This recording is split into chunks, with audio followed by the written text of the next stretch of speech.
The most important thing is your support. We play for you. We try to make you proud. Dulu sekali. Apalagi saat ingat tahun 2010 ketika kita kalah telak dari Malaysia di final Piala AFF. Untuk menyebut bahwa timnas Indonesia yang terkuat di Asia Tenggara itu adalah hal yang tidak mungkin, apalagi menyebut bisa lolos kualifikasi Piala Dunia. Semuanya hanyalah angan, sebuah angan bagi supporter timnas Indonesia.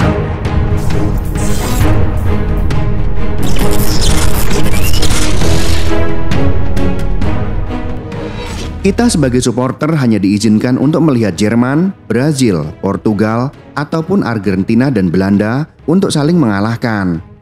Kita hanya bisa mengklaim mendukung salah satu negara kuat tersebut di Piala Dunia selama puluhan tahun. Kini di bawah kepemimpinan seorang kapten baru, mimpi itu berubah menjadi harapan. Bukan hanya sekedar harapan yang hanya menjadi angan hampa, melainkan harapan yang sungguh terlihat jelas di depan mata. Dia tidak lain dan tidak bukan adalah Kapten J. Noah Izes, seorang pemain yang bisa mengangkat level timnas Indonesia menjadi tim underrated yang paling menakutkan saat ini. Dengan rambut gelimis yang tertata rapi, J. Izes mengawal sekuat Garuda dari posisi bertahan, menjaga semangat rekan-rekan setim, dan memastikan area pertahanan kokoh.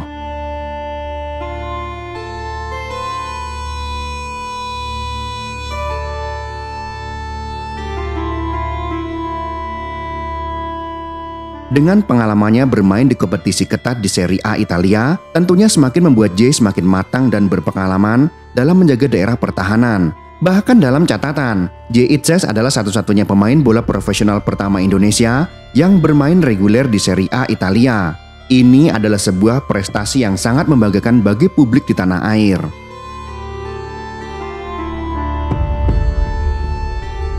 Mungkin kita masih ingat ketika pembagian grup ronde ketiga kualifikasi World Cup 2026, khususnya di zona Asia.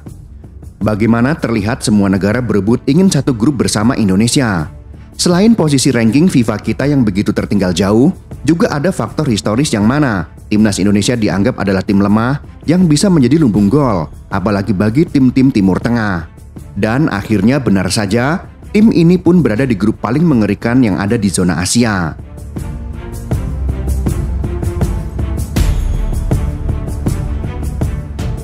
Coba kita perhatikan di grup-grup lainnya. Di grup A tidak ada satupun negara yang menjadi peserta tetap Piala Dunia. Di grup B terlihat hanya ada satu tim, yaitu Timnas Korea Selatan.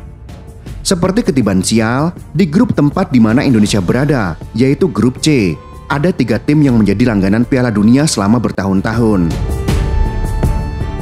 3 tim itu adalah Jepang, Australia, dan Arab Saudi. Kemudian 2 tim lainnya yaitu Cina dan Bahrain, merupakan 2 tim yang dikenal mampu menggunakan kekuatan avatar. Jika avatar bisa mengendalikan 4 elemen, yaitu air, tanah, api, dan juga udara, ternyata berbeda dengan pengendalian yang dikuasai oleh Bahrain. Ternyata Bahrain memiliki kemampuan yang melebihi kemampuan avatar, yaitu mampu mengendalikan wasit. Sungguh grup ini dijuluki sebagai grup tersulit atau akrab juga disebut grup neraka zona Asia. Dalam perjalanan kualifikasi ronde ketiga di grup C, ternyata nasib sial itu juga dialami oleh negara-negara yang awalnya mereka pikir timnas Indonesia akan menjadi juru kunci dan menjadi lumbung gol bagi negara-negara yang rank FIFA-nya di atas kita. Namun dengan segala macam rintangannya, timnas Indonesia justru menempati posisi ketiga klasemen sementara. Dan yang paling menakutkan bagi tim lain tentu saja, negeri ini tampaknya benar-benar ingin menyingkirkan Australia dari posisi runner-up di grup C. Hal tersebut tentu saja tak terjadi secara kebetulan, melainkan karena ada sebuah impian besar, juga kerja yang teramat keras dari defender sekaligus kapten timnas Indonesia, yaitu J. Izes dan kawan-kawan. Kalimat dari pemain ini yang cukup membuat kita merinding, yaitu one of the dreams is playing on the World Cup with Indonesia, of course.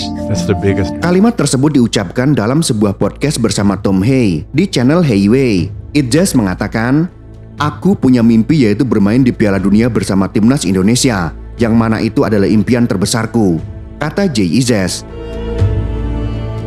Hal yang menarik dari apa yang J sampaikan itu bukanlah soal impiannya, karena jangankan pemain timnas, Pemain yang bermain di Liga Tarkam sekalipun tentu punya impian ke Piala Dunia. Namun Jay menjelaskan tentang impiannya itu dengan mengatakan, "Masalahnya kamu boleh bermimpi, tapi kamu juga harus punya rencana. Karena kita tidak bisa hanya bermimpi, kemudian mengatakan, oke mari kita lihat apa yang terjadi. Maka kamu harus benar-benar bekerja untuk impian itu, di luar dan juga di dalam lapangan," kata Jay menjelaskan terkait usahanya. Melihat dari apa yang Jay Itzes sampaikan, tentu saja kita telah melihat bagaimana pemain ini benar-benar bekerja keras dan punya rencana yang terukur untuk menggapai impiannya tersebut. Ia sadar betul bahwa hanya tim dengan pemain-pemain terbaiknya lah yang dapat berada di pentas Piala Dunia. Maka yang terjadi adalah Jay bekerja sangat keras, mulai dari level klub. Bahkan Jay membiarkan dirinya ditempa dengan sangat keras yang hampir setiap pekannya Jay Itzes harus berjibaku dan berduel melawan striker-striker buas haus gol di Serie A. Kita tentu telah melihat bagaimana seorang Jay berduel dengan Morata.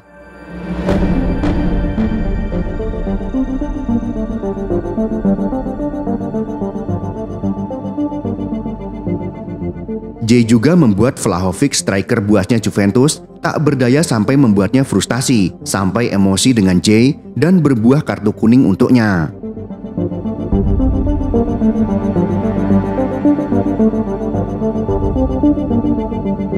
Lautaro Martinez yang tak bisa berbuat banyak.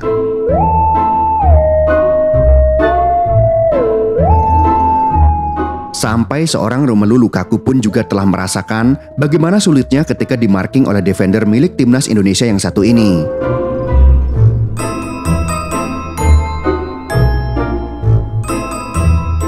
Di era Kapten Jay Itzes lah, untuk pertama kalinya dalam hidup kita memiliki impian untuk datang ke Piala Dunia.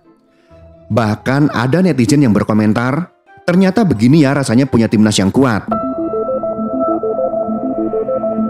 Prestasi timnas saat ini sedikit bisa mengobati rasa sakit hati anak-anak remaja yang dulu menyaksikan timnasnya dibantai oleh Malaysia di final Piala AFF tahun 2010. Akhirnya kita semua bisa bermimpi lebih tinggi lagi. Impian yang bukan hanya sekedar angan-angan, melainkan sebuah harapan yang benar-benar nyata ada di depan mata kita semua.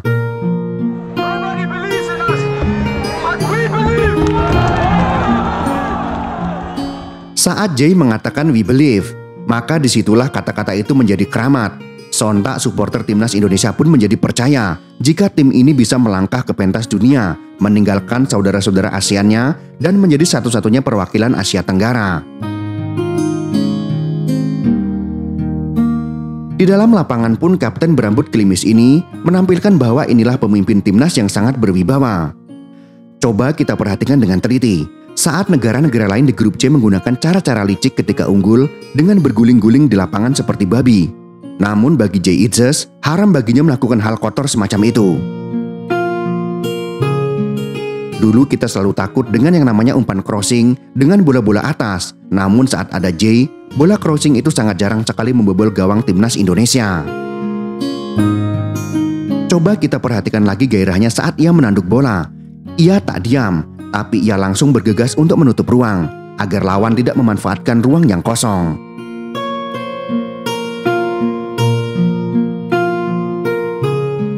Saat gol Marcelino ke gawang Arab Saudi, ia tak berlari menuju ke Marcelino, melainkan menghampiri teman seperjuangannya di garis pertahanan, yaitu Rizky Ridho, Justin Hubner, dan Marten Pas.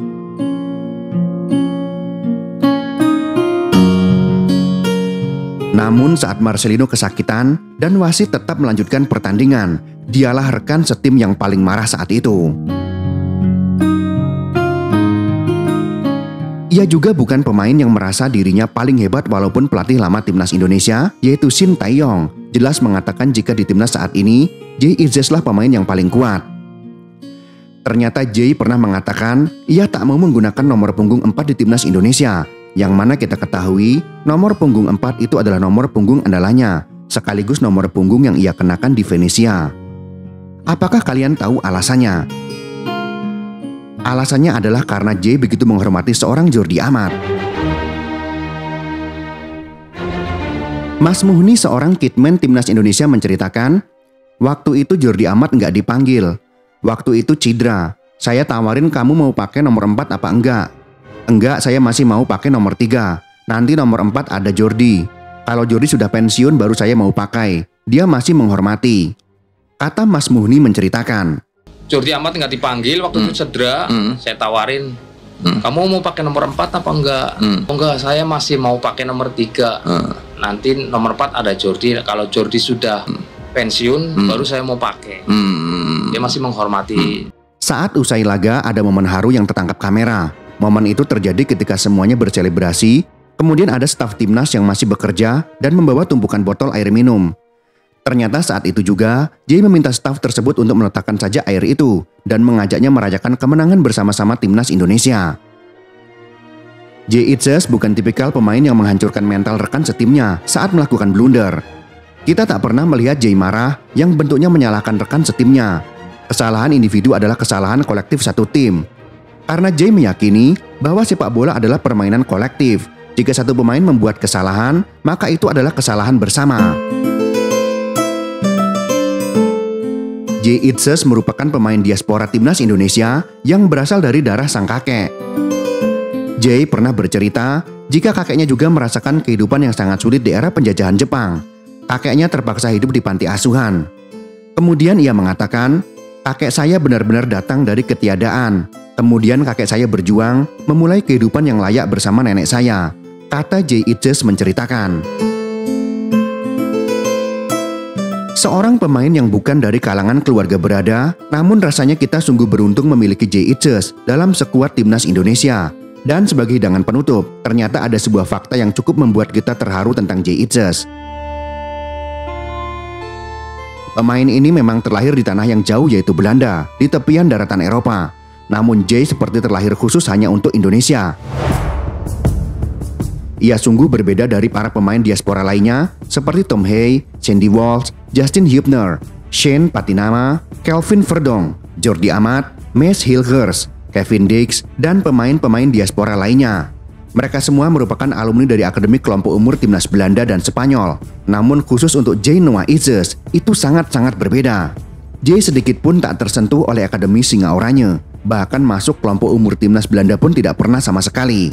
Maka fakta tersebut seperti menandakan bahwa pemain ini memang terlahir hanya khusus untuk timnas Indonesia.